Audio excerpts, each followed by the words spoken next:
Morning, everybody. Good morning. Morning. Y'all turn on some cameras so I can see some people. Thank you.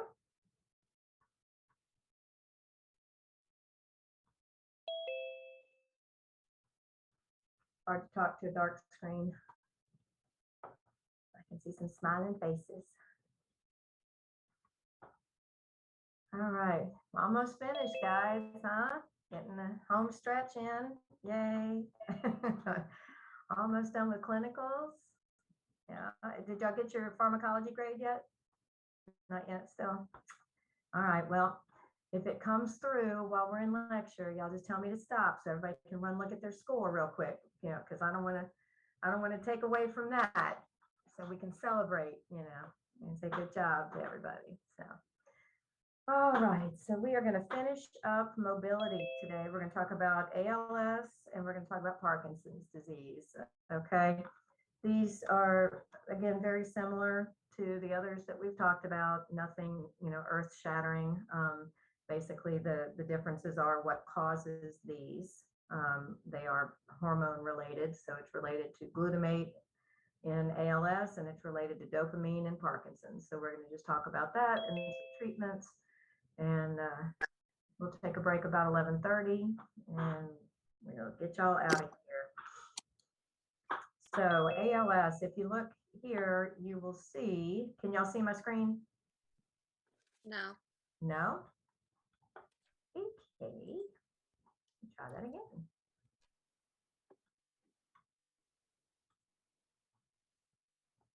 Now can you see it? Yes. Let me see if I can. Fix this over here.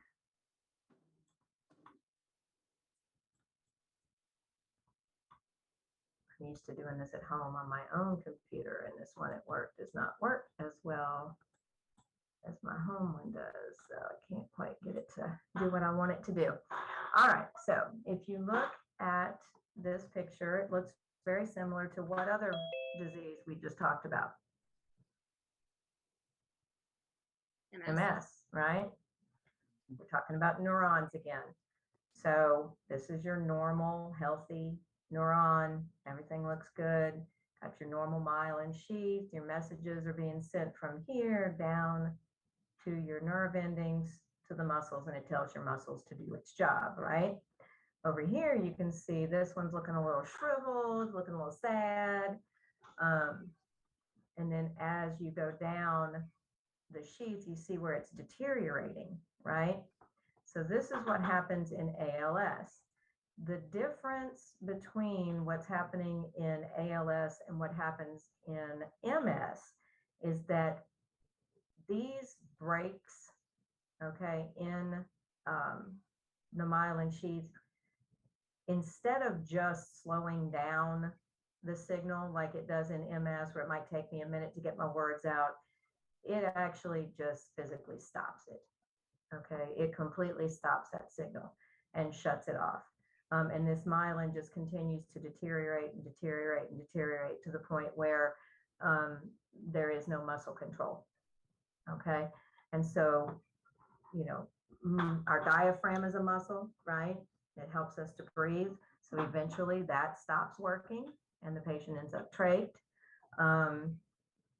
The swallowing mechanism, that's a muscle, right? Eventually that's going to stop working. So the patient's going to end up on tube feedings. There's a whole lot of things that are going to happen, and we're going to talk about all of them. I just wanted to kind of give you a basic idea, a basic picture of what this looks like. All right.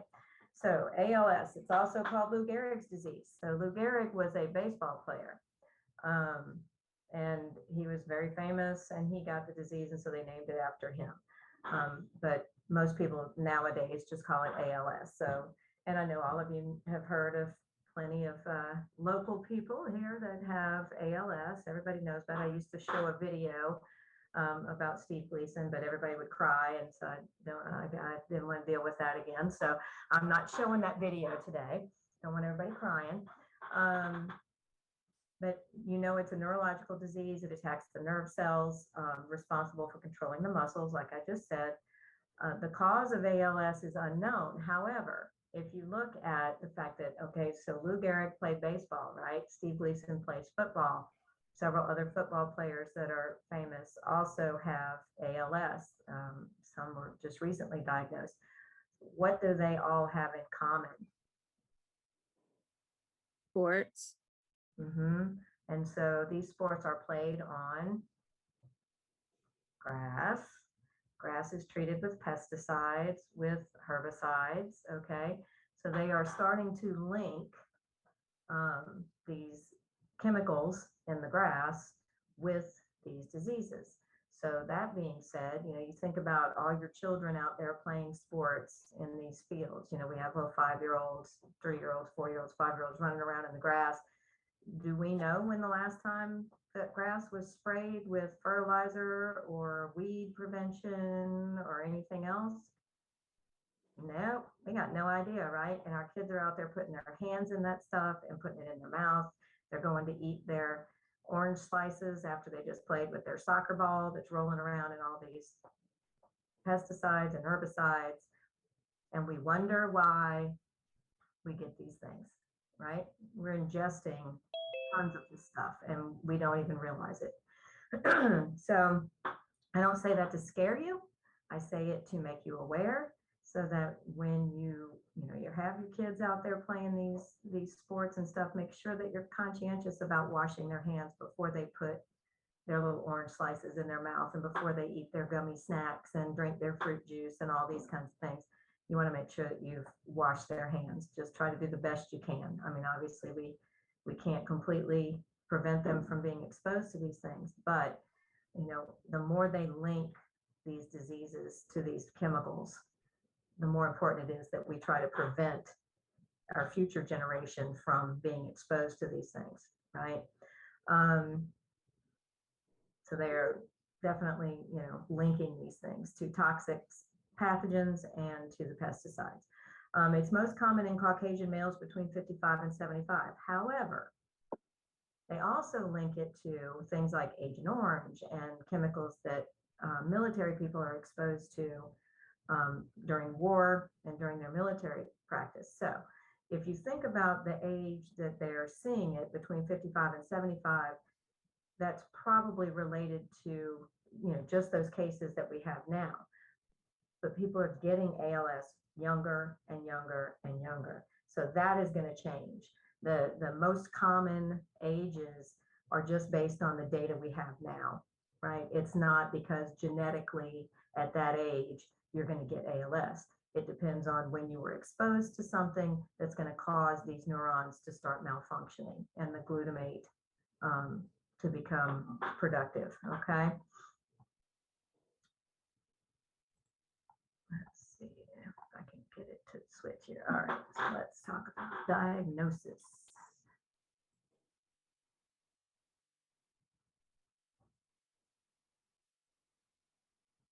There we go.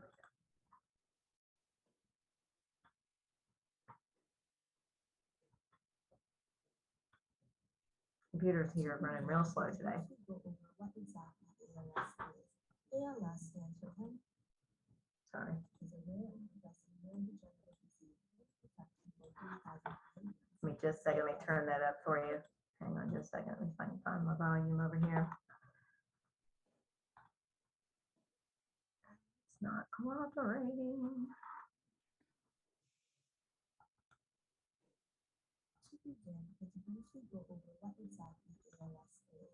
ALS stands for amyotrophic lateral sclerosis and is a rare and progressive neurodegenerative disease affecting over 3,000 millions. ALS causes gradual paralysis in affected individuals due to communication issues between the brain and the muscles of the body that are associated with voluntary movement. This is a result of the degeneration and death of motor neurons. Specifically, both the upper motor neurons and lower motor neurons play a role in ALS progression. Upper motor neurons are a part of the central nervous system of the brain and are responsible for carrying information regarding it. All right, so just so you guys know, this girl talks really, really fast, but I feel like her information is good. don't try writing down all this stuff. Okay, this is just an informational video to kind of give you a quick breakdown of everything we're going to be talking about. All right, so don't struggle trying to write down what she's saying because she talks 90 miles an hour. Okay, can y'all hear it okay? Not really. Yes, ma'am. A little bit low, yeah. Yeah, I don't know what's going on. I can't get my my volume button to come up here. Let's see. No, that's not it. All right, it's going to start over on me. Sorry about that. Let me see if I can turn it up from my speaker. Maybe that'll help. This is a result of the degeneration and death of motor neurons. Specifically, both the upper motor neurons and lower motor neurons play a role in ALS progression. Upper motor neurons are a part of the central nervous system of the brain and are responsible for carrying information regarding the initiation of voluntary movement. These upper motor neurons are connected to the lower motor neurons who are confined to the spinal cord.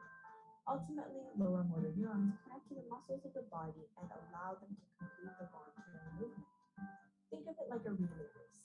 The brain passes information to the upper motor neurons, who then carry this information and give it to the lower motor neurons. These lower motor neurons then complete the race by passing it to the endpoint, the muscle. With ALS, both the upper motor neurons and lower motor neurons are damaged, so the muscles are unable to receive voluntary action signals because of inadequate communication. This causes the muscles to lose their ability to perform proper function and they begin to waste away. Thus, the brain progressively loses the ability to commence and regulate voluntary actions. Now, let's discuss how exactly someone is diagnosed with ALS. In order for a physician to diagnose an individual with ALS, there are some requirements that must be met according to the ALS scoring criteria. This criteria can be broken down into two parts. The first component of the criteria states that for an ALS diagnosis, it requires the presence of three factors. 1. Evidence of lower motor neuron degeneration. 2. Evidence of upper motor neuron degeneration. And 3. The progression of symptoms and signs spreading region to region or within a region. To check for this criteria mentioned and determine evidence of motor neuron degeneration, the signs and symptoms of an individual has to be observed. When discussing the signs of a disease, we are referring to what can be seen or measured in an individual. Signs of upper motor neuron degeneration are associated with weakness and atrophy, whereas signs of lower motor neuron degeneration are related to spasticity and pathologic reflexes. Thus, here we have compiled a list of signs associated with ALS, which may include tripping, slurred speech, and difficulty swallowing. Whereas symptoms are what an individual experiences or feels, shown are some symptoms that may lead a doctor to suspect ALS. This includes feeling of weakness, fatigue, and muscle cramping. It is difficult in diagnosing ALS because its signs and symptoms may be similar to other neurological diseases, like West Nile virus, polio, and many others. However, the second part of the ALS scarring criteria helps rule out the other possibilities. Essentially, this part of the criteria states that diagnosis requires the absence of two factors. 1. Evidence that may explain that the signs of lower and upper motor degeneration are caused by another disease. Or 2. Evidence that may explain that the observed clinical signs are caused by another disease. This part of the criteria is verified using various tests, which include electromyogram, magnetic resonance imaging, blood and urine tests, and muscle biopsy. We will now provide you all with some details about the tests listed before.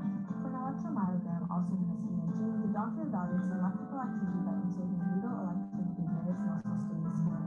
The electrical activity tells the doctor when those specific muscles through the body are contracting and when they are resting.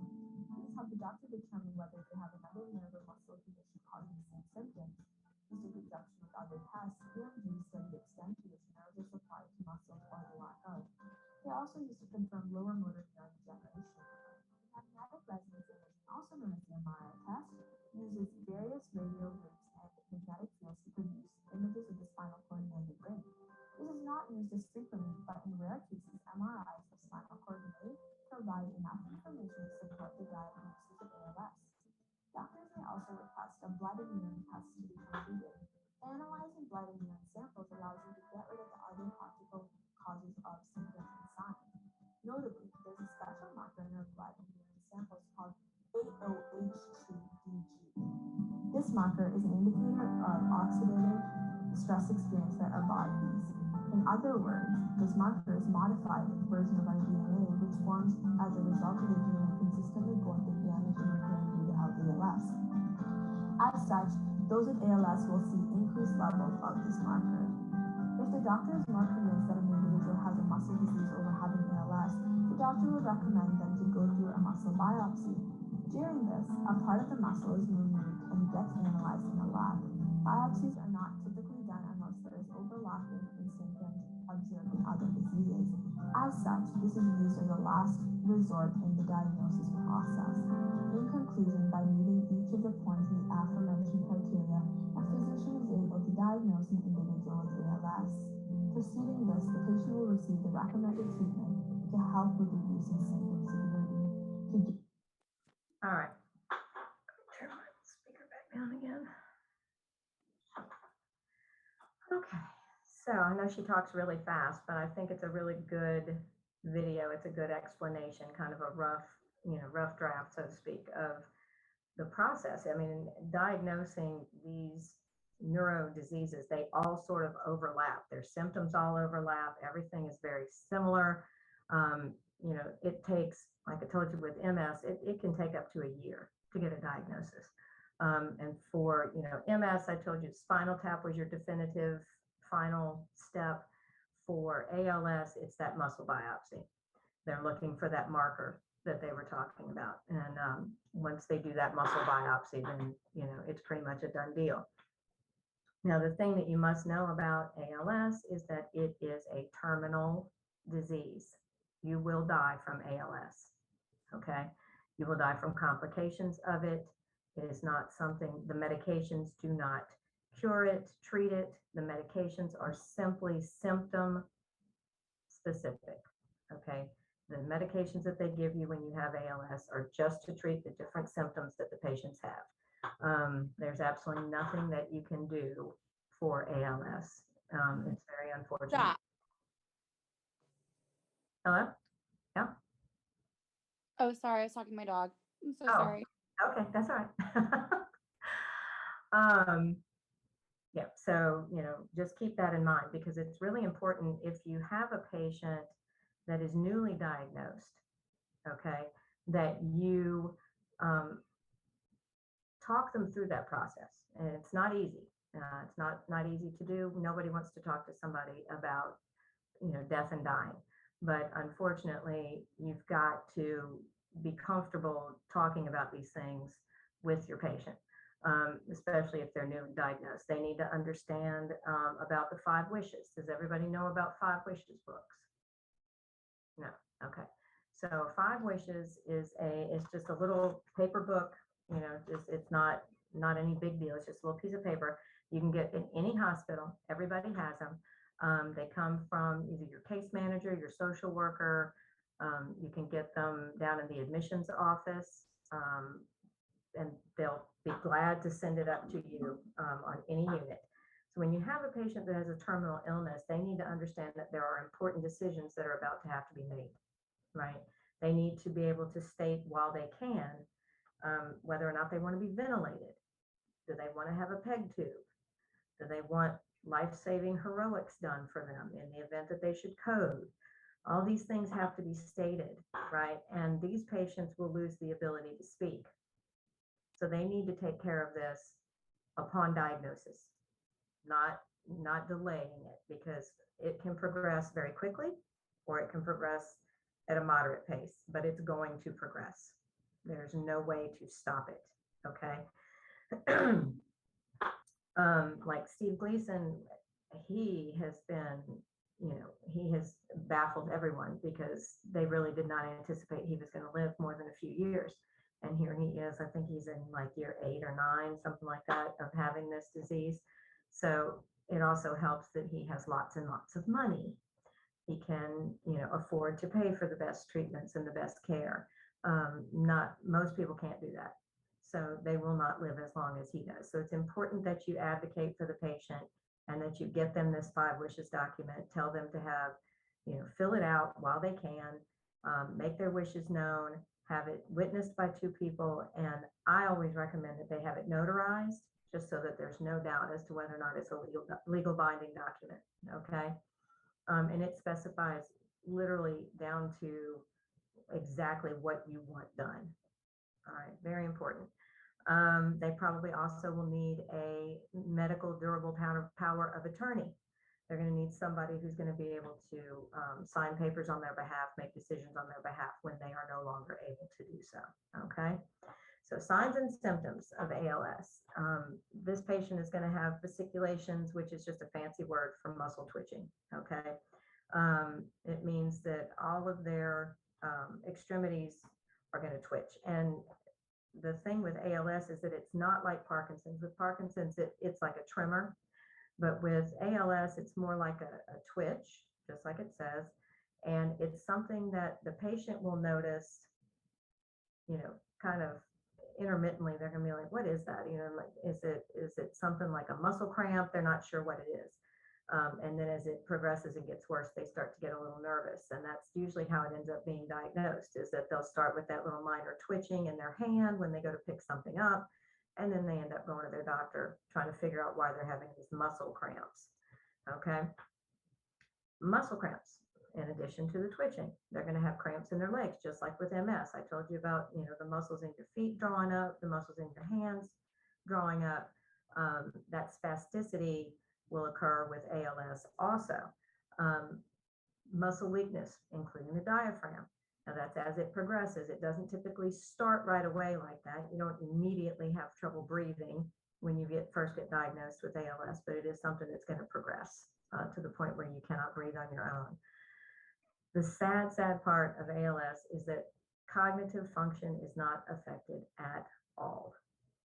So this patient is literally in a living hell. They feel all their pain. They know exactly what's happening. They can, comprehend everything. There's no dementia, confusion. There's no mental incapacity whatsoever with ALS. So it can be extremely mentally fatiguing for these patients. They get severely depressed. They withdraw into themselves. And especially, like I said, these patients that don't have the money to afford all these fancy computers that can talk for them and, all the care that they can receive if they had money, it can be extremely lonely for these patients, because a lot of times their family members have to leave them at home in their wheelchair, sitting in front of the television while they go to work, because somebody has to pay the bills. So these patients will spend an awful lot of time alone. And so it can be very, very sad for them. All right, so treatments. Sorry, I got my papers backwards here. I wanted to talk to you. Let me go back to that last one. All right, fasciculations. All right, so for many patients, the first sign I told you was that lack of coordination, that twitching in the hands, the inability to button a button or zip the zipper or turn a key in the door lock. Those kinds of things are your first signs, right? So when a symptom begins in the arms or legs, it's known as cervical level onset ALS. Okay, arms, cervical level onset ALS. If it begins with swallowing, it is known as bulbar, B-U-L-B-A-R, bulbar onset ALS. If it begins in the lower extremities with weakness, it's known as lumbar onset. Okay, so upper body is cervical, throat is bulbar, legs are lumbar. Okay, all right. Could you spell the one that starts with swallowing again? B as in boy, U-L, B as in boy, A-R, like a light bulb, bulbar. Okay, thank you. Thank you. So, like I said, progression varies. There is no cure, but it's going to progress. It's going to progress to the inability to walk, breathe, and eat independently, eventually ending in death. What about genetic, like heredity? Is there a link? It's not hereditary. They, think that there may be some kind of predisposition. It's kind of like with MS. If you have a family member that has MS, you are more likely than someone who doesn't have a family member with MS to get it. Same thing with ALS. If you have a family member that has ALS, and they kind of, the school of thought is that you were all exposed to the same environmental things that could be causing this. So that's it. It's not genetic. It's just a predisposition.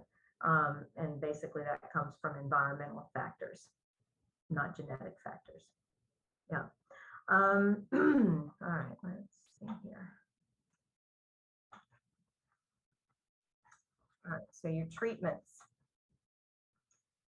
Drugs like Riluzole, which is also called Rilotec, and Edavarone, which is called Ridicava, are the only two drugs that they're using right now. And I hesitate to use the word treatment because it's really not a treatment. It's a symptom reduction, moreover, than it is a treatment, okay? Because it's not curative, it's not therapeutic, it does not slow the process down. All it does is treat the symptoms, okay? What those two drugs do is they decrease the glutamate, which transport the messages between the nerve cells and the motor neurons, okay? It's, you know, I don't know if, you know, it's something that they give to everyone or if it's just something, you know, that specific patients get. It's not something you're going to see very often in the hospital. And just like I told y'all with the MS drugs, it's very important that you do a medication reconciliation with these patients on admission. Find out what drugs they take, what time of day do they take them, right? And see if they can get them brought from home because they are probably not going to have these drugs available to them in the hospital. So they're going to need those brought from home so that they can take them, okay? The muscle spasticity, it's the same, it's baclofen.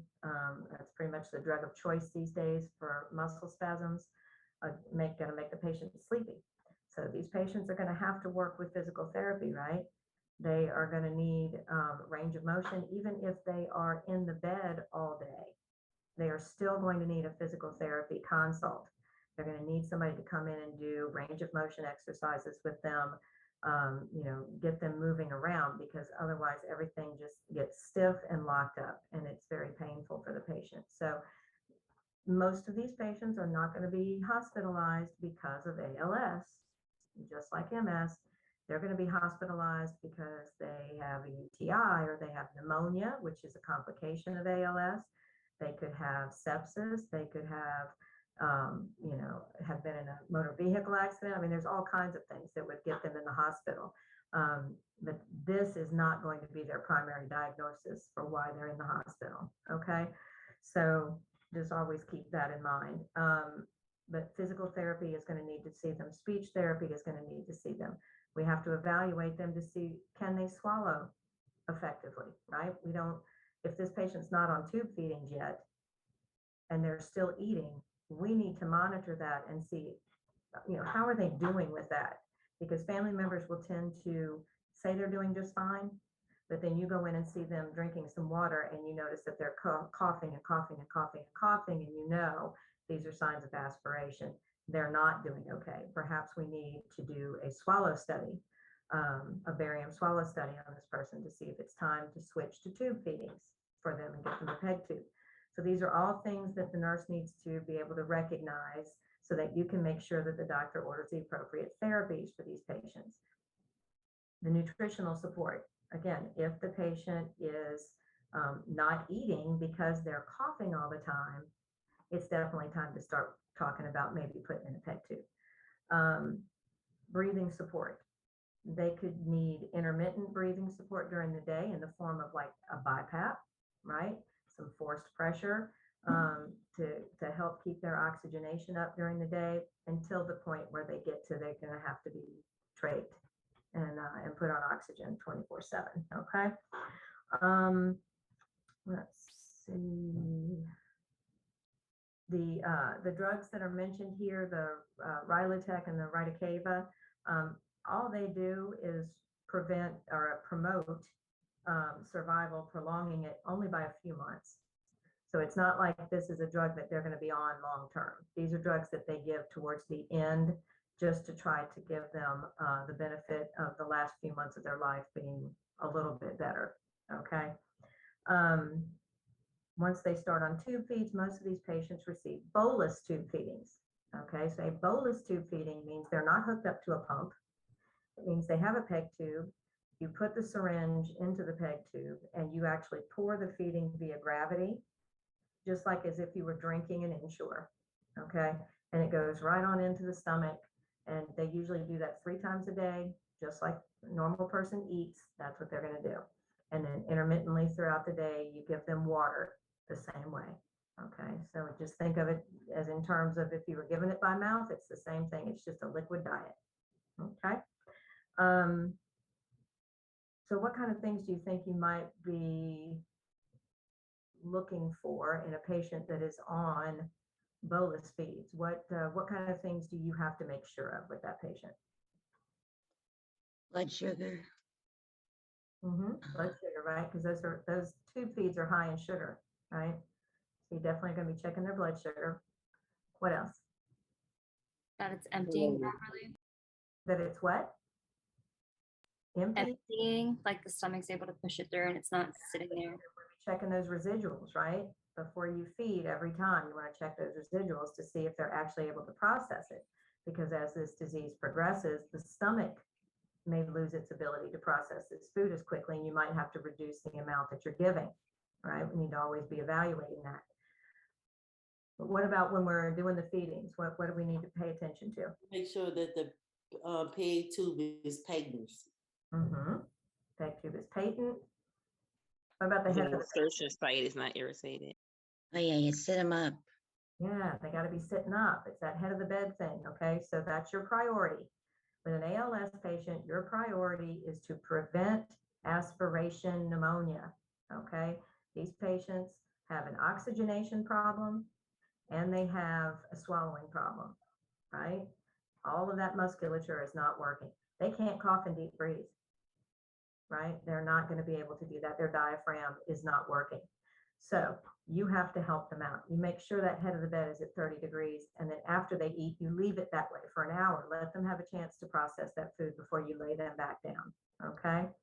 So just the little things like that are the things that are going to help you prevent this patient from having a problem. And it's also going to help you on a test when you see questions and they ask you, what is the most important thing for you to do first?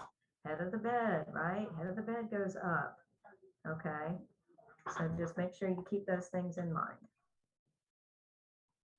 Let's see, did I miss something here? I feel like I missed a page. Oh, there it is. All right. So these are again your standard nursing diagnoses, discharge goals, interventions. Same stuff we did for everything else, we're doing for this patient, right? They're impaired physical mobility. They have muscle wasting. They have impaired communication relating to their speech problems. They have ineffective breathing patterns, risk for inadequate elimination. All these things that we've had with all the other ones. They're going to be constipated. They're in the bed most of the time. So what does that put them at risk for? We talked about that with in mobility one, the very first lesson. What does it put you at risk for when you're in the bed all day? Skin integrity. Pressure ulcers. Pressure ulcers, DVT. DVT. So we're going to make sure they have SCDs on, right? What else it puts you at risk for? Atelectasis. Don't forget those kidneys.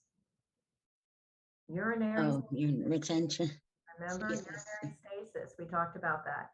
That urinary stasis, you're laying in bed, you're not moving around, right? That urinary stasis, which puts you at risk for UTI, right? So these patients are prone to UTI when they're hospitalized because they're lying in the bed all the time. All right. So it's very important that we do that passive range of motion, keep this patient turning, keep this patient moving, right? Get them up into their wheelchair if we can, just like at home. Just because they can't walk does not mean they should not get up, just like they do at home. All right. So make sure that you're putting them in their wheelchair and letting them sit for a little while. We're not going to keep them in the chair all day, but we can definitely get them up and down. Encourage fluids to keep them from being constipated. They may be on a bowel program. Okay, if this patient is completely unable to evacuate their bowels themselves, they may be on a bowel program. Bowel program consists of giving Senokot or something similar at night before they go to bed. Then 8 hours later, when they wake up in the morning, you put them on their left side, you do a little rectal stimulation, you give them a little enema, and you wait for about 30 minutes. You come back and hopefully they will have evacuated their bowels. Sometimes you have to disimpact them. It is what it is because they don't have the physical ability to push to get that stool out. We don't want them to become impacted. So this is something that you do every day, right? Some patients it's every other day, just depends. But most of the time the tube feeding will kind of help because it sort of keeps the stool loose. So it's a little bit easier for these patients to go to the bathroom. They might do chest physiotherapy, CPT, and do that percussion to the back to help them break up that atelectasis in their lungs, okay? Speech therapy can help them out with assistive devices, giving them ways to communicate with you. They could use a whiteboard. They might use a computer. They have methods on the iPad now that they can do to help these patients communicate with you. So don't just leave them in their room and just assume, well, they can't talk to me, so I can't communicate with them. Make the effort, spend the time. These patients spend an awful lot of time alone, so make sure that you're making the effort. For discharge goals with these patients, especially with the new diagnosis, you definitely want to talk to the family about safety at home, okay? If they are going to be new to a wheelchair, or if they are just at the beginning stages and they're going to be walking with walkers or canes, again, you're going to want to go over, all of those things with the family, as for no rugs, no cords, make sure they have night lights, make sure that they have a hospital bed available so that they can put it in the lowest position and make it safe for the patient. Okay, so these things are all very important. All right, let's see what else. Adequate nutrition, fluid intake, suction. Okay, use of suction. Suction is very important for these patients. They have heavy secretions and they are unable to clear them. Every patient with a neurological disorder of any kind should have suction available in their rooms. So I don't know about y'all, but lately I have seen that all the suction in the rooms are being replaced by PureWicks. You go in the room and PureWick is hooked up to your suction, and most rooms don't have but one suction hookup in it. And so if I have a female patient that needs oral suctioning, I've now got their suction taken up by a PureWick. So that is something you have to consider, is what's more important. Is the PureWick more important, or is the suctioning, oral suctioning, more important? It would be the oral suctioning. So I would get rid of the PureWick, right? In the event of an emergency, if you have a PureWick that's hooked up and you see a patient that is in distress and needs to be suctioned, you need to disconnect that PureWick and hook up that Yunker to the same tubing, okay, and just suction that patient, because the Yunker was not in the vaginal area, the PureWick was. You can pop that thing off and put the Yunker on and go ahead and suction the patient, all right? You have to do what is most important first. You have to save that patient's life if they are in distress, okay? Any questions about that? All right, let me make sure that I didn't miss anything. I feel like I'm talking faster. I always talk faster on Zoom than I do in person. Let's see. Talked about that. All right, I think that was all of that. Let's move to our little case study here. All right, so the nurse is caring for a newly admitted patient that has had ALS for 3 years. The patient is trached and ventilated and has a PEG tube for bolus feedings. He's wheelchair bound and communicates via computer technology assisted device. The patient was admitted for a UTI. During your morning assessment, your patient is awake and alert. Lung sounds are clear, heart sounds are regular. You can see all their vital signs are perfectly normal. and they have a blow call light within reach. Does everybody know what a blow call light is? Okay, so it looks like a microphone stand, it's like that accordion type cord. They clip it to the side of the bed rail, and it goes right in front of the patient's mouth, and it's kind of flat, like almost like a clarinet mouthpiece. And whenever they need to call the nurse, they lean forward and they blow in it. Okay, they are able to do that. So they use for at least a period of time, these patients are able to at least do that. All right, so they can blow into that. Many different kinds of call lights. There's call lights that they can tap with their feet if they're mobile. They can tap it with their elbows. If they're contracted, they can still hit a call light. They have them to put under their chin. They can tap it with their chin.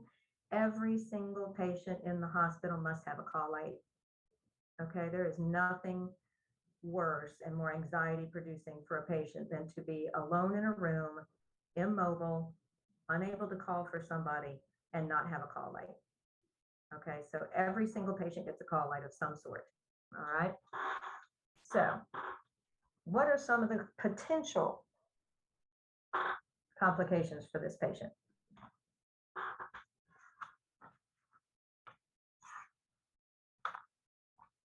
He's on bolus feeding, so of course the aspiration, pneumonia, if we don't elevate his bed. That's right. That's the most important, right?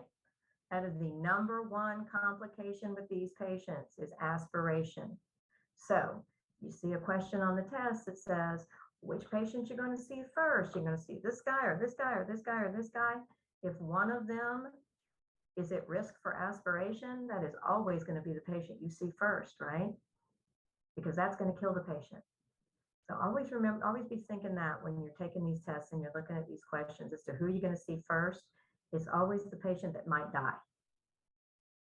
Okay. And whose meds you're going to give first. It's always the ones that the meds are critical to the life of this patient. Those are the ones that you're going to see first. That's your priority.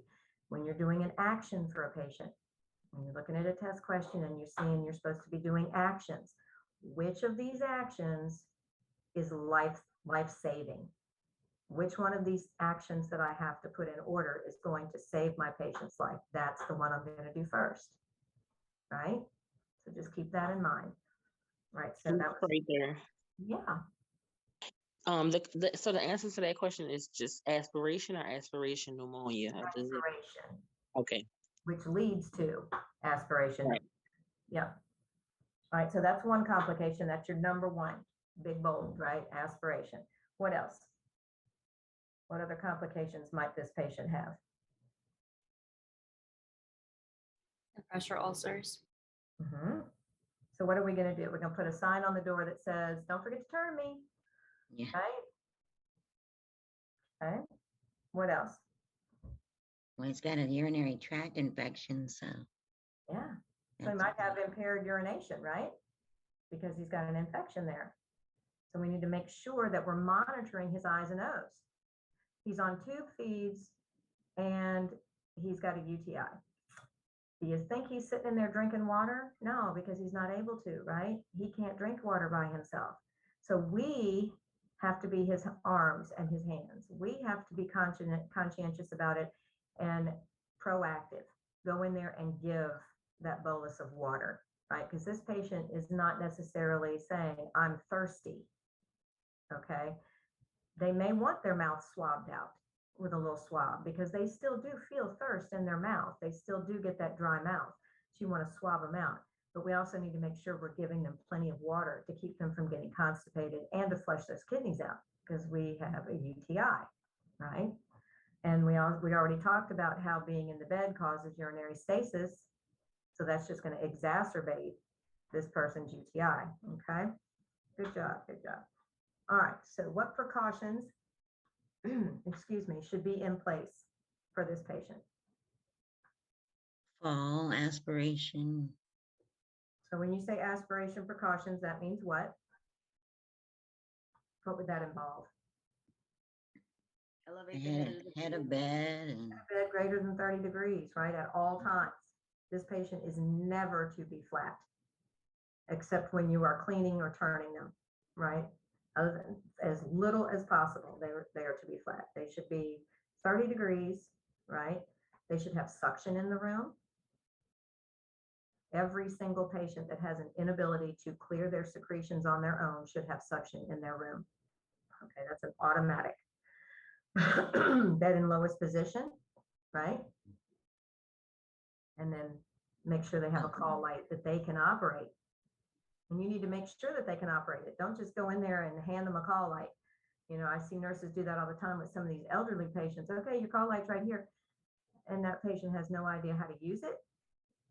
You know, what it does.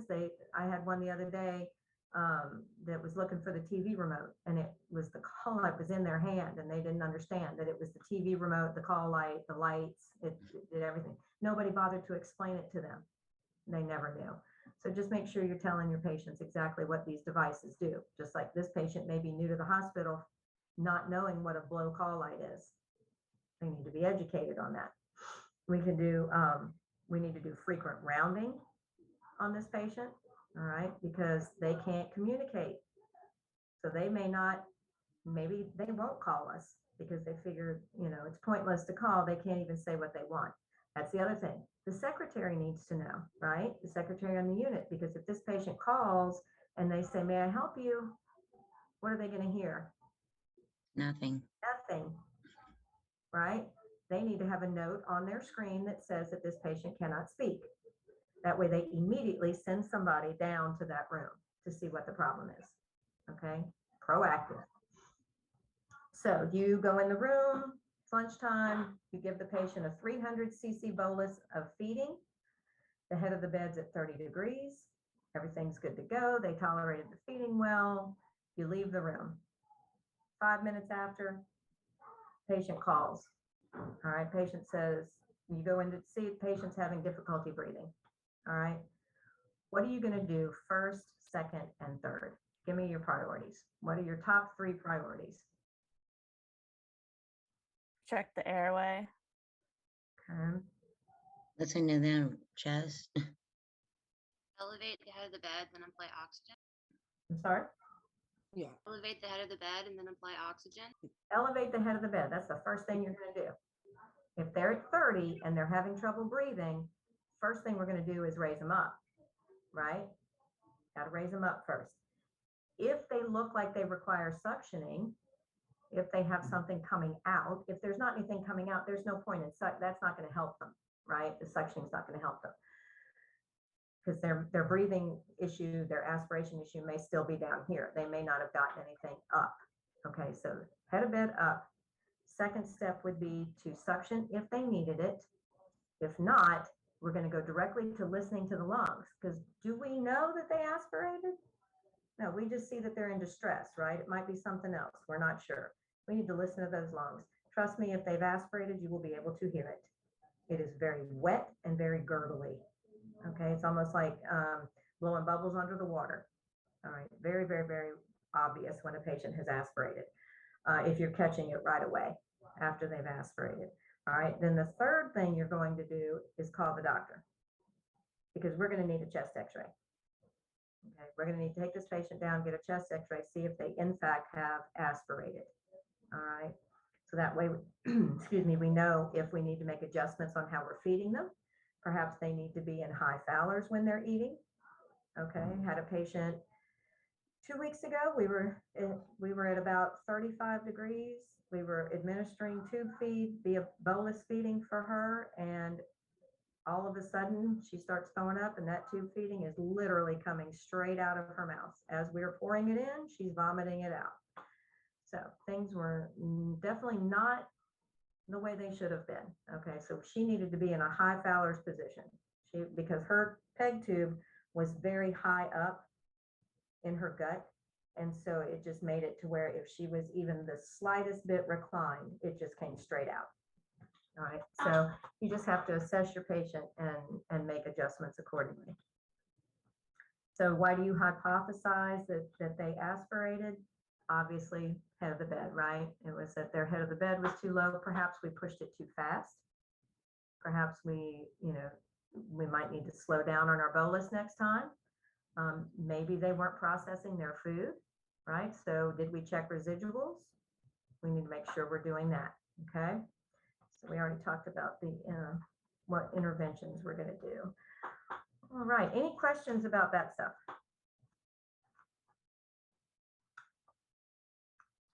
All right, y'all take a little 5-minute break and we'll come back and we'll finish up early today. Come back at 11:25.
All right, let's finish up. I'll get you guys out of here a little bit early today because Parkinson's doesn't take very long. All right. This is my first time today. Anyway, I did one already, but teaching Parkinson's, so I'm not as familiar with it as I am the other things.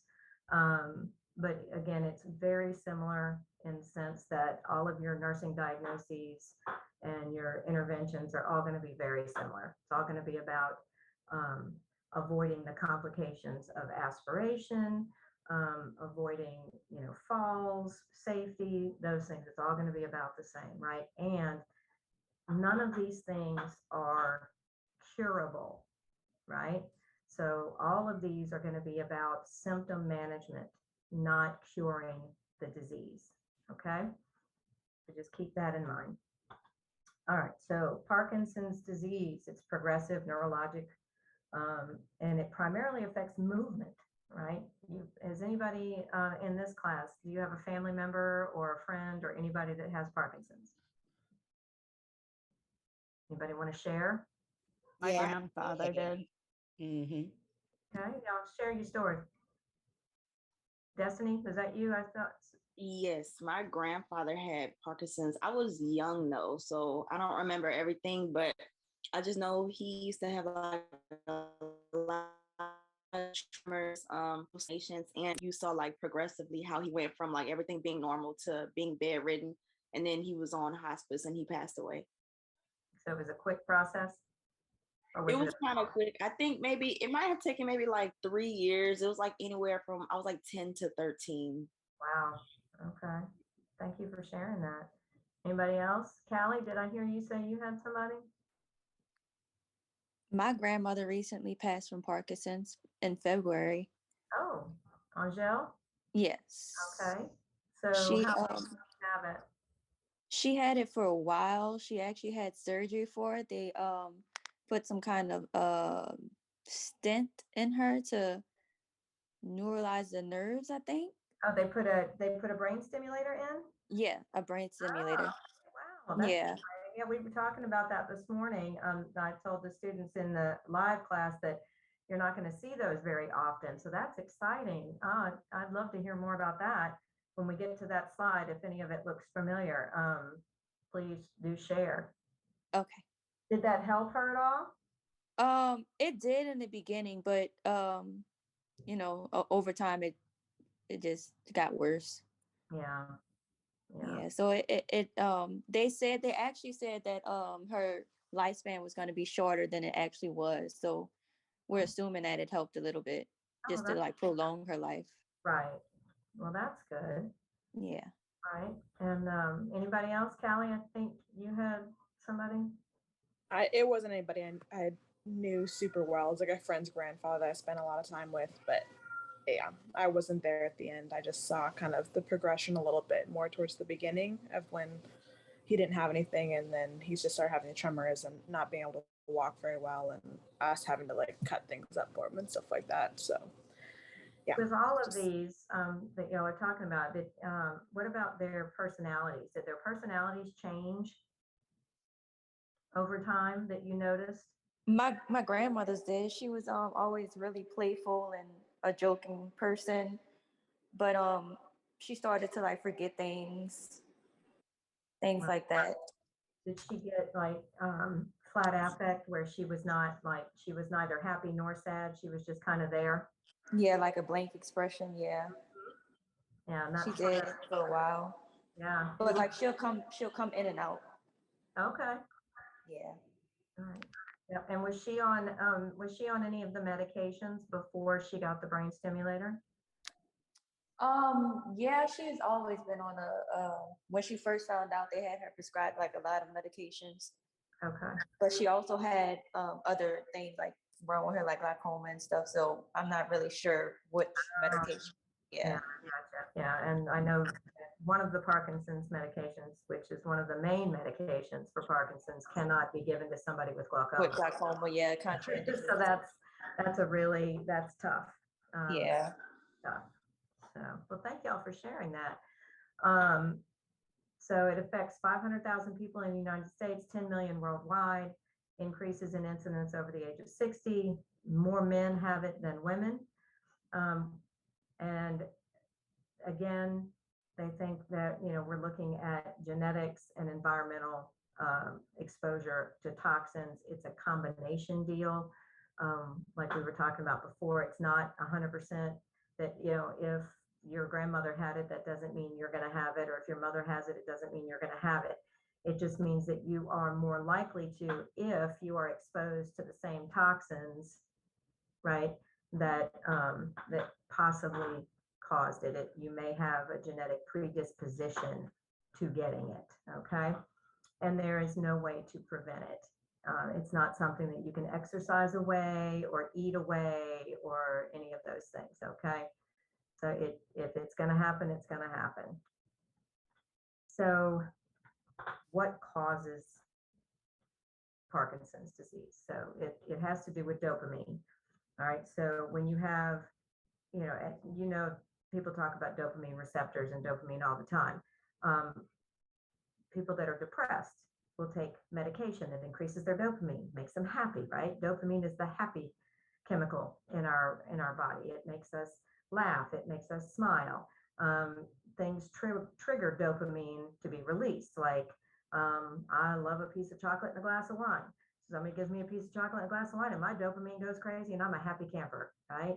If a dog bites me, my dopamine goes away and I get very upset, right? Or if I'm frightened, I don't have as much dopamine. Dopamine is your happy receptor. So it also is a neurotransmitter and it helps to regulate voluntary movement. So what is a voluntary movement? What do I mean when I say that? You control it. Yeah, I control it, right? I want to pick up this mouse. So my brain sees the mouse. It says to my hand, hey, I need to pick up that mouse. And I go and I pick up the mouse. If I don't have enough dopamine, that signal is not being transferred to my hand at a very quick pace. And it's going to take me a minute to think it through and decide, okay, wait, I need to move my hand, put it on the mouse, pick up the mouse, et cetera, et cetera. So it's a slowed down process, which is why these patients move at a very slow pace. They have that shuffling gait. It takes them a while. The student in my last class was telling me about her mother-in-law who has it, and she gets very frustrated because simple things like she was standing at a threshold between two surfaces. There was a wood floor on one side and a tile floor on the other, right? There was no big gap, but they looked different. One was wood, one was tile. Her brain could not tell her leg to pick up her foot and put it on the other side because her brain could not understand the difference in those two surfaces. All right, and I know that sounds really strange, but that is how our brains work. We send signals. Our brain recognizes something we've seen. It says, oh yeah, I know that. I have to pick my leg up and move across it. But they can't do that. And so she became very frustrated and was aggravated with everybody who was trying to help her get across this threshold because she's like, I know how to get over there. I just can't make it happen. So you need to just give me a minute, and just let me pick my leg up and get it across this threshold. And she eventually did it, but it took her like 10 minutes just to get a leg up to get across this threshold. So we have to be patient with our patients, right? We have to understand that if we get them out of bed to go to the bathroom and we are trying to get them through a door or off the side of the bed, their brain may not have enough dopamine at that moment in time to tell their body to do what they want it to do. Doesn't mean they don't understand what you're saying. It doesn't mean they don't want to do it. It just means let's give them a minute, right? So these patients, again, are patients that are going to take a lot of time. So you have to be patient. You have to allow for that time. Reward-seeking behavior. Again, that's that happy thing, right? We want that reward. We want that smile. We want that kick of dopamine to make us happy. If we don't have that, they have no affect. It's just flat. Nothing makes them happy. Nothing sparks that joy. Nothing triggers that dopamine to make them feel good about themselves. And so when you're in that room, don't take it personally that they're that they just don't have any kind of expression on their face or no kind of they don't laugh at your jokes, or they don't find humor in anything that's going around them. That's okay. It doesn't have to do with you. It has to do with that dopamine. Their memory is affected. They start forgetting things. Their sleep is affected. So why do you think a patient with Parkinson's has affected sleep?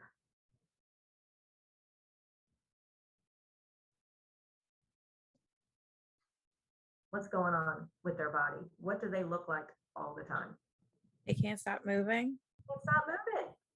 You try to go to sleep when you're doing this, right? Have you ever seen Michael J. Fox on an interview? Lord have mercy, I'm exhausted by the time I finish watching him. He's just, and he can't stop, and his arms are doing this all the time, and his neck is doing this all the time. That doesn't just stop when you lay down, right? So picture that as like, it's like you're being electrically charged all the time while you're laying down. Everything is moving. Talk about restless leg syndrome. Goodness gracious. I mean, it's like restless body syndrome, okay? Everything is in motion at all times. They can't sleep. So they're going to need pain. They're going to need sleep medication, a Seroquel or something to help them rest, right? And that's still, a lot of times what happens is it makes them really sleepy, but they still can't sleep. So then that medication is not necessarily effective.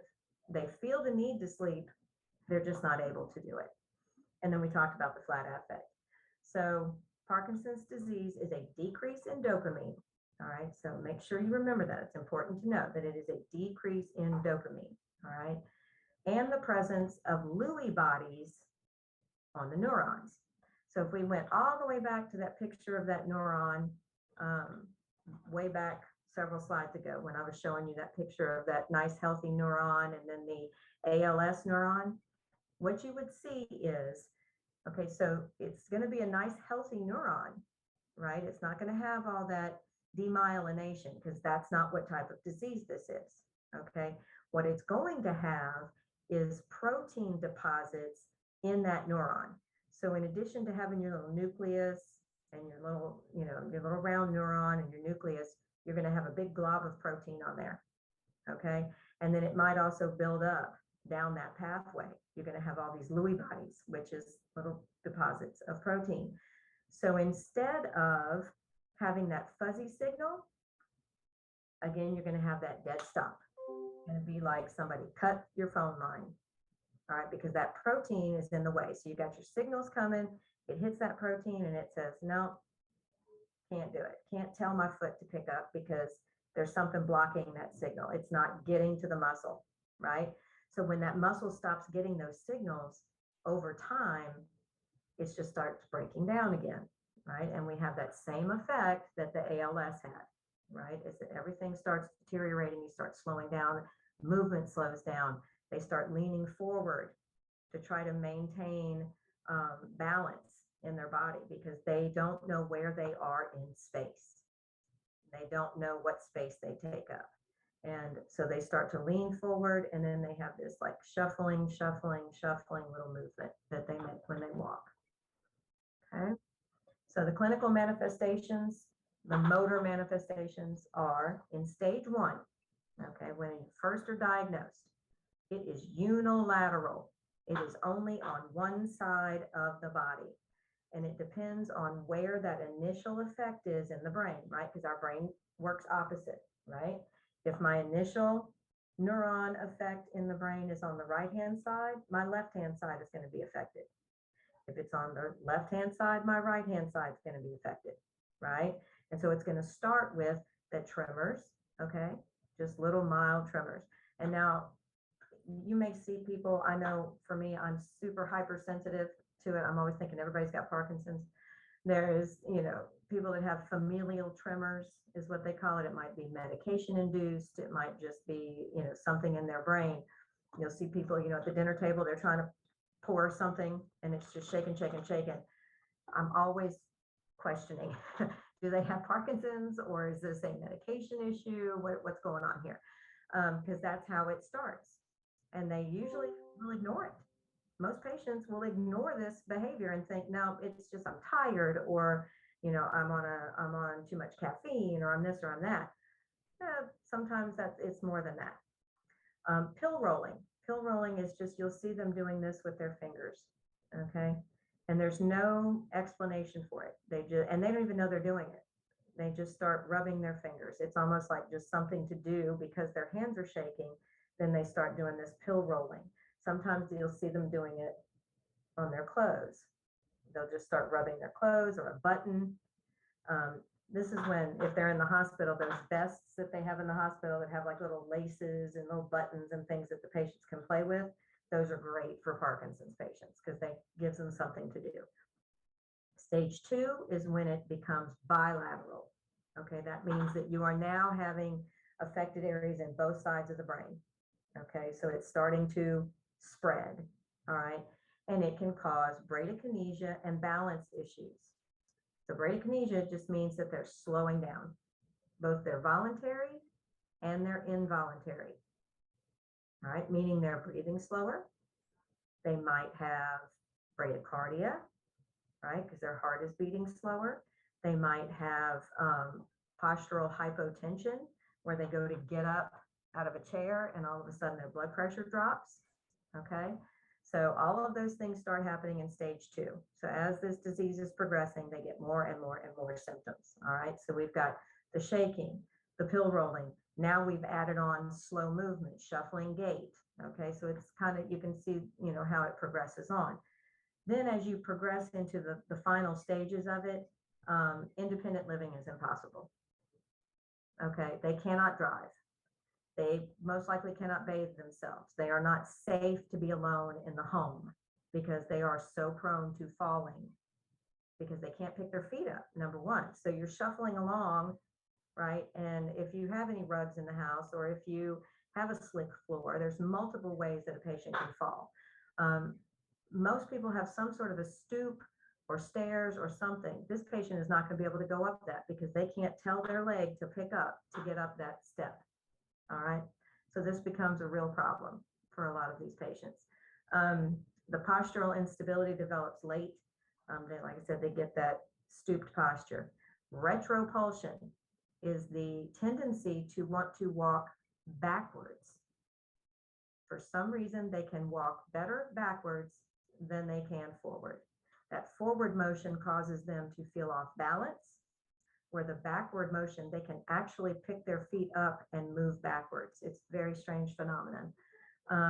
Parkinsonian gait is that shuffling motion. You see them shuffling down the hallway. They can't pick their feet up. It's because their brain cannot tell their legs to pick their feet up. And then freezing in space. They might just be walking along and just stop. Okay, things lock up on them. All right, let me go back to dopamine. Let's see, let me talk to you a little bit more about dopamine. Let's see.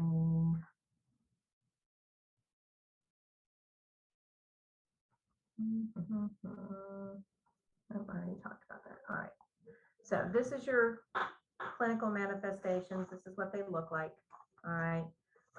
It's mild at onset and it progresses to worsening. It can take anywhere from 3 to 5 years for them to really be full blown having issues. Just depends on the patient. They have motor symptoms, they have non-motor symptoms. The non-motor symptoms are often worse than the motor symptoms, right? Because the family can't see these non-motor symptoms and the family gets very upset when the patient has that flat affect, when they are upset all the time, when they're depressed, when they just don't comment on things or show any sense of joy. It can be very difficult on a family. So sometimes it's important to really talk them through this process and explain to them that it's not anything they're doing, that this is part of Parkinson's and that there's nothing they can do to change that. Okay, so that they can relax and know that it's not on them to make this person better. You will hear people say oftentimes that they have Parkinson's-like syndrome, you know, or Parkinsonism or Parkinson type things going on. Doesn't mean they have Parkinson's. What they're referring to is just that this patient may have some stability issues and they may be trembling. Okay, so it doesn't necessarily mean that they have Parkinson's.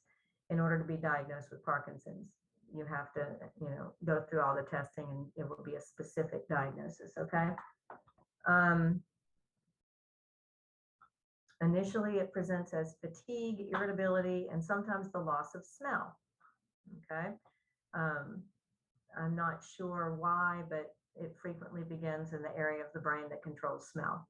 And so that's how you will know that this person, of course, now with COVID, many people probably you're thinking, oh, I might have Parkinson's. No, it's just COVID. So, this be conscientious of that too. They're going to have slowed thinking, confusion, memory loss. They will develop dementia over time, and that speech, they get very monotone and they have a lot of hesitancy in their speech, and they will also develop that shaky voice, same thing we talked about with MS. They'll get that vibrating voice. And a lot of it just has to do with it's hard to talk when your whole body is moving. Doesn't necessarily have to do with their voice per se, but more about the motion of trying to talk while your whole body is moving. Okay.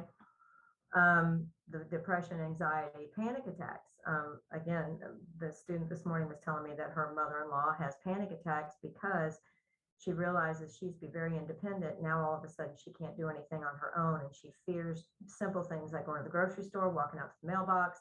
She is constantly not wanting to leave the house because she's afraid she's going to have an incident, whether it be a bladder incident or whether it be, a fall, whatever. And so they often have panic attacks. They are very fatigued. Again, like I said, they can't sleep. So they are often very, very, very tired. So we need to make sure that we plan their therapies accordingly, right? We don't want to just assume that they've had a good night's rest and we're going to get them up in the morning and do their therapy with them, because that may not work for them. The dopamine, it helps those nerve cells to communicate about movement. And so again, I stress that dopamine is the issue. So make sure you can put together the pieces of dopamine is what affects Parkinson's, glutamate is what affects ALS. Okay, always remember that. Let's see, let's talk about medications.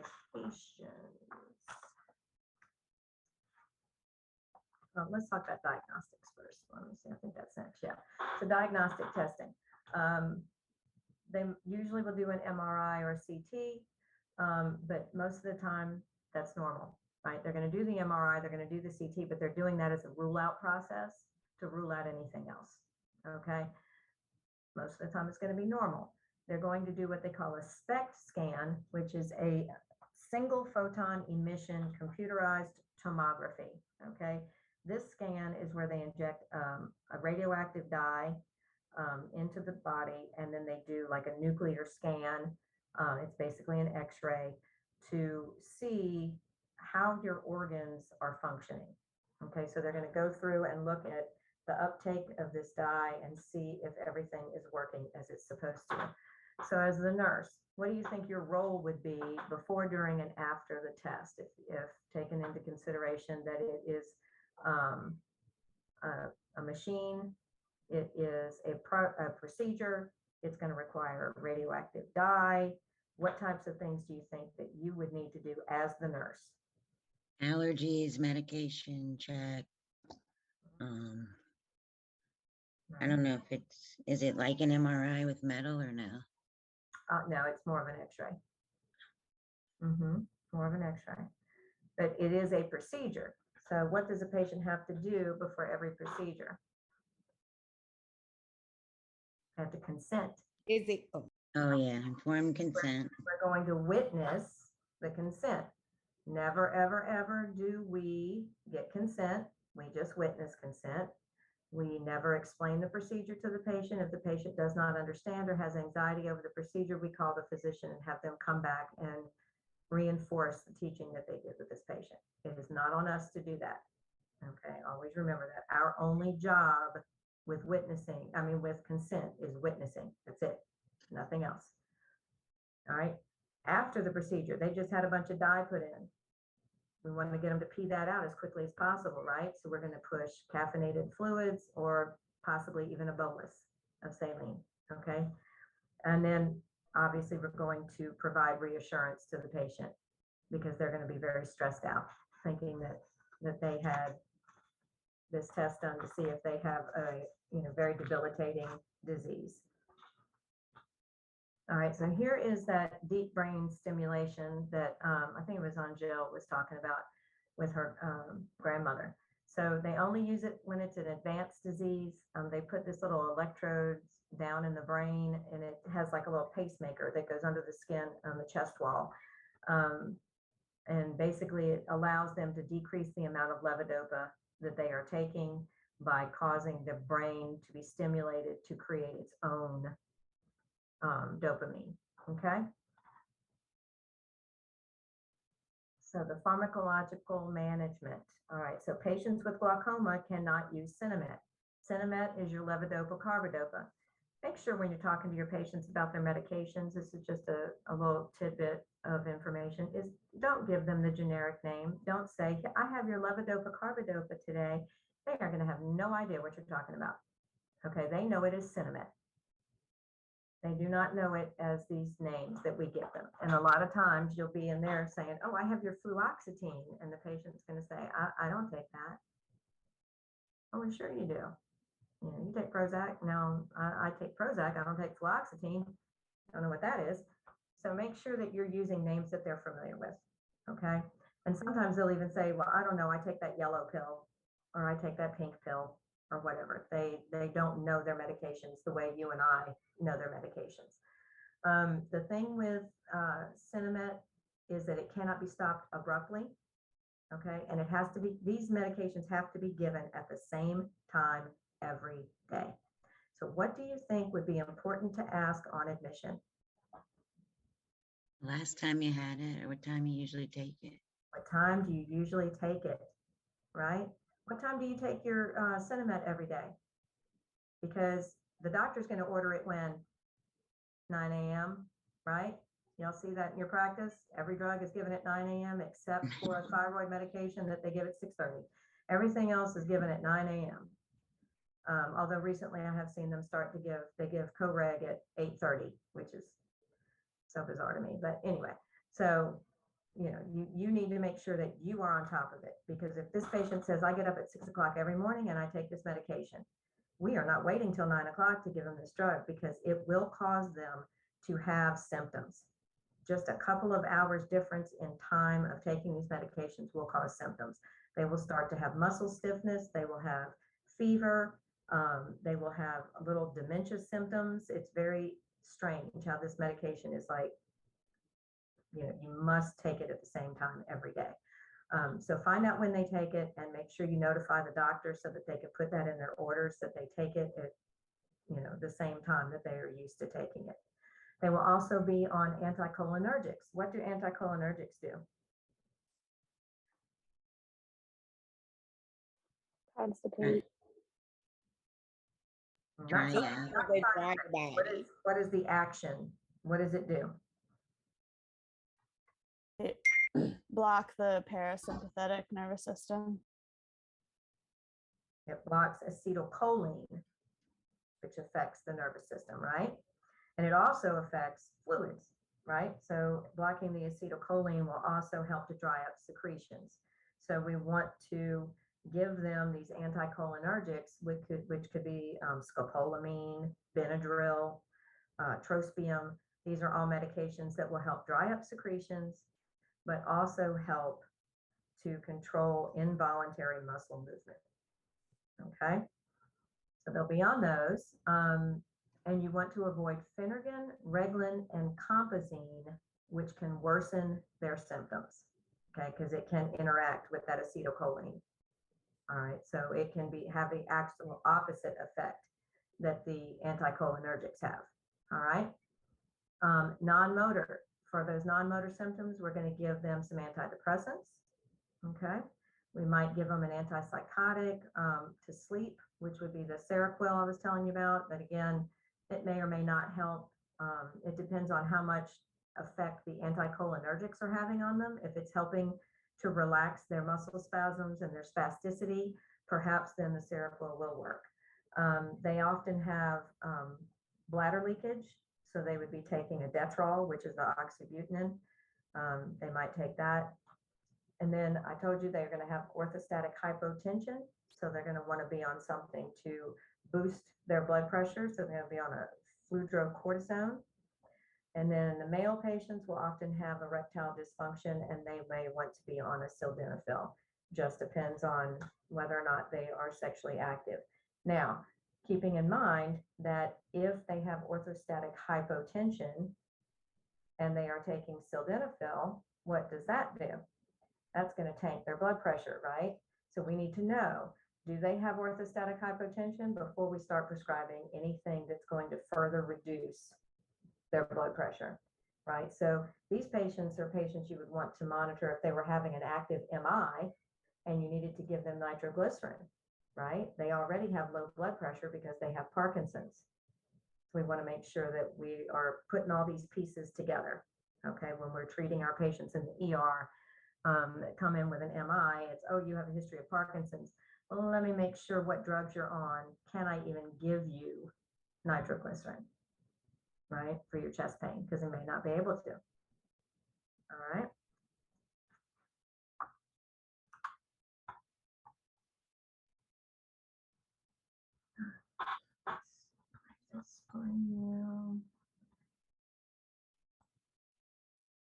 Hey guys, Nurse Mike here, and welcome to SimpleNursing.com. Before we get today's lecture started, please remember, click here to check out our brand new Advertisements kill me. product.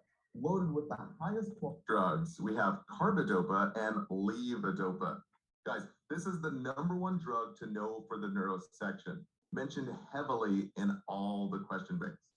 So to simplify this immensely, before diving into this drug, let's recap the pathophysiology real quick. So Parkinson's disease, we have low dopamine and high acetylcholine with the formation of abnormal protein clusters called Lewy bodies in the brain. This results in clients getting jittery movements like muscle tremors, muscle rigidity, and a lot of slow start and stop motions like a shuffling gait and even pin rolling of the fingers and other unsteady movements. These movements are known as bradykinesia. So the memory trick we use for Parkinson's, just think of a park in Parkinson's. Technically, there's no dope allowed in the park, like no drugs kind of allowed in the park. So there's no dopamine in Parkinson's. And for the signs and symptoms, it's kind of like parking a car with Parkinson's for the first time. So a lot of jittery movements, starting and stopping motions like you're pushing the brake in bradykinesia for bradykinesia. So just think, if you have low dopamine, this means low movement. And more dopa means more movement. That's why we say you can't jump rope if you don't got dope. Or you can think, you want to jump rope? Well, you need to get more dope. So we give levodopa, which leaves the dopamine inside the brain, and carbidopa, which prevents the breakdown of levodopa, allowing the body to use it more. So just say to yourself, carbidopa conserves more dopamine, and levodopa leaves more dopamine in the brain. Now, the HESI mentioned 2 things about levodopa. It's the main drug for Parkinson's treatment, and it's a dopamine precursor. Now, for adverse effects, we get hallucinations known as psychosis, as well as orthostatic hypotension, that dizziness upon standing, resulting in falls. So we have to teach our patients those slow position changes. Now, as far as administration, we started a low dose to prevent those big adverse effects. And since prolonged use can lead to toxicity, we have to start slow. Now, the first sign of toxicity is dyskinesia, which is spontaneous or involuntary movement, kind of like tics. So just think to yourself, if we got too much dopamine, we have too much movement here. So we get face or eyelid twitching, even tongue protrusions, and face grimacing. We have to report this to the HCP since it's not normal. Typically, it means that the patient is toxic. Now, for the key points for patient teaching, this drug has a slow onset, typically taking 2 to 6 weeks to become fully effective. So typically, this is true for any type of drug that's acting on the brain. It starts slow. And the second thing is slow position changes from that orthostatic hypotension. And the last point here is red and brown urine, sweat, and saliva is completely normal. So discoloration is normal. Huge NCLEX tip there. This is completely normal and doesn't need to be reported to the HCP or provider. Now for the big no-nos that are not normal here. Big one to write down is no high protein meals. That's the biggest NCLEX tip. So protein interferes with the absorption of levodopa. So just think, if you're on levodopa and carbidopa, you have to leave the protein with levodopa and just carb it up with carbidopa. Now, the second point here is not elimination of tremors or rigidity. We're only decreasing this. Big NCLEX tip. So as a general test strategy, no drugs acting on neurotransmitters in the brain, or even hormones for that matter, will ever 100% cure the patient. So these typically are lifelong drugs. So be very careful with words like cure or eliminate. They usually indicate that this drug will 100% resolve the disease, which it does not. Now, lastly, we never stop abruptly. This could cause a crisis where you have complete loss of movement. So remember, if the drug takes a few weeks to kick in, well then it takes a few weeks to taper off too.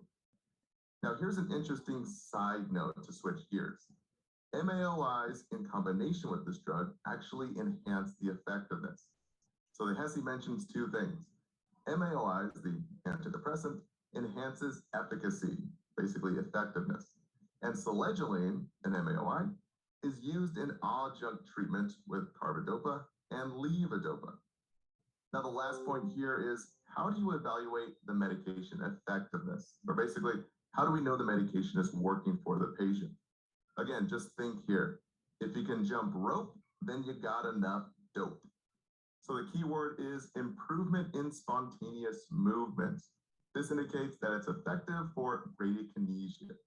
And Kaplan mentioned carbidopa and levodopa. Medication is effective when the family member says, my husband can walk around the yard. And the second thing they mentioned was effectiveness. The client is more ambulatory, or basically meaning they can walk around. Now, lastly, don't let the NCLEX trick you. This medication does not help with memory. Typically, that's the Dinosapil for Alzheimer's patients, but we'll cover that in a moment. So again, to drive home the key points, the two biggest NCLEX tips to know for your exams for levodopa and carbidopa. Remember, leave the protein with levodopa, since protein can block absorption, and you can't jump rope if you got no dope. So remember, more dopamine equals more improvement with movement. Now for thanks for watching. For our full video and new quiz bank, click right up here to access your free trial. All right, any questions about that? I think that's a great video. Love that guy. If y'all can look at his videos for studying, I'm telling you, he gives you some great pointers. A lot of the stuff he talks about as far as NCLEX reviews are things you will see on our tests. So make sure that you're, looking at these videos. All right, so non-pharmacological therapy, some things you can do. The sooner you start these things, the longer the patient gets to go without medication therapy. All right, so they are able to, strengthen their muscles, do some training, as long as they're in good shape. Then they maybe can go a little bit longer before they have to start medicating. When they do start their medications, they're going to be physically stronger, and the medications will have a better outcome. All right, so make sure that you teach your patient to do these exercises, use the walkers that they need to use their canes, get any kind of, helpful tools that they might need. All right, get those ordered for them. Shower chairs, things like that. Okay. These are your interventions, diagnoses, and please ignore down here in the corner where it says patient with ALS. I forgot to change that to PD. It's going to be the same stuff that we talked about. It's, making sure that they are taking their medications appropriately, that they can swallow, that they are avoiding protein, use their assistive devices, all of this stuff. Safety as far as discharge when they go home. Got to make sure that the family understands what they need, all of that. So that's all the same stuff. Any questions on these? You've seen them 100 times. All right, so 70-year-old male admitted for hernia repair. You received the patient from PACU. Vital signs are stable. He's on D5 half normal at 100. Bowel sounds are active. Surgical site is clean, dry, and intact. He has an order for Percocet for pain, but is currently pain-free. Clear diet ordered, advances tolerated. Past medical history is hypertension, BPH, DJD, and Parkinson's. Sorry, I'm losing my voice. In your morning assessment, what do you anticipate seeing in this patient?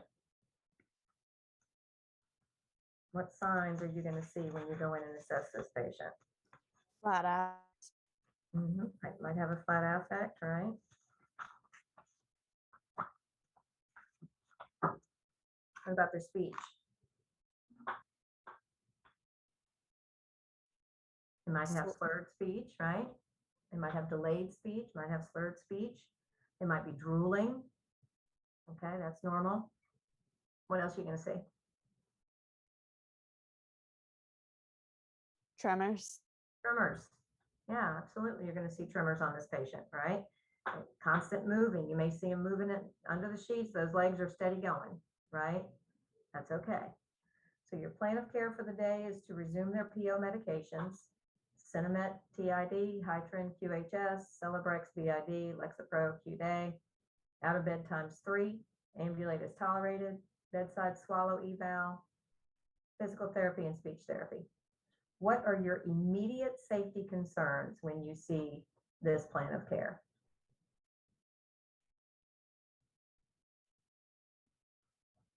Walrus? Aspiration, fall. The PO med. Very good, very good. Y'all got them all right off the bat. Boom, boom, boom.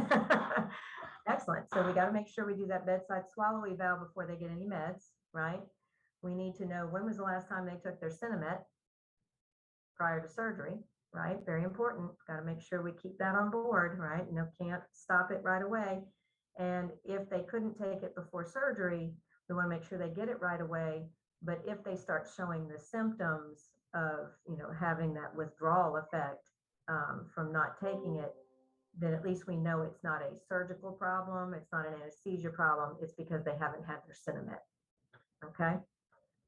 All right. Very good. Safety and the poor muscle control, aspiration, all those things. So what are you going to do to address that? I just said we're going to do a swallow eval. We're going to maybe put them in the chair for meals, right? Instead of in the bed. That might keep them from aspirating. Okay, that's going to help them. Going to prevent that wear off effect by making sure they get their medication timely.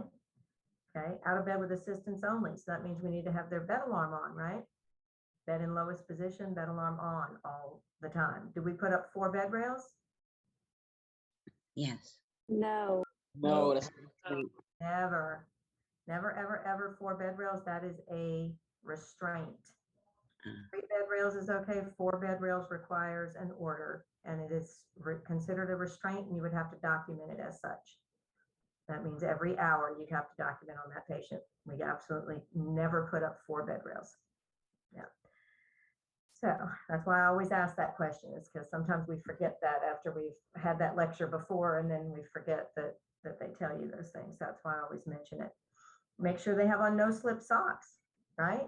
And even for me, for these patients, I would make sure they had on a hard-soled shoe or a slipper, hard-soled full slipper, because of the fact that they do have that shuffling gait. Sometimes those no slip socks are not necessarily no slip, right? If they're shuffling their feet along, it may actually cause them to trip because of the way that they grip the floor.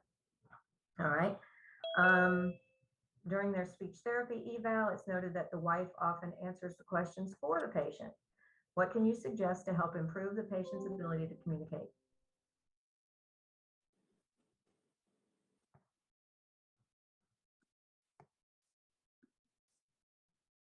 Giving him more time. Yep. Give him more time, right? Just be patient. Give him more time. Let him answer the questions himself, because it just builds frustration for the patient when people are always speaking for them. Okay.